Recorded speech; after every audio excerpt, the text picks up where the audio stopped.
What's up mga kapasyon? Magbibigay lang ako ng short video lalo sa mga newbie or mahilig mag DIY sa kanilang mga motor.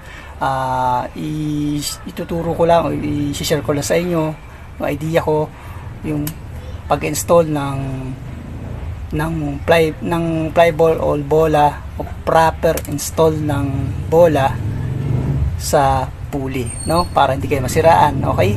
Kasi marami kasing hindi nakakaalam na yung pag-install ng flyball ay mayroong proper na paglalagay. Okay?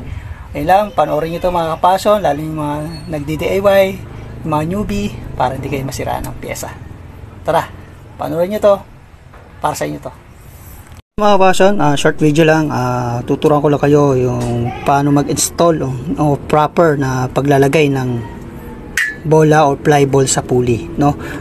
May dapat kapag nag-install kayo ng bola, siguraduhin niyo yung makapal na area o sa gilid ng flyball sa left side niyo sa ilalagay. Ito madali to malaman kasi nandito ito yung may plastic matic sa left side to, parang ganyan.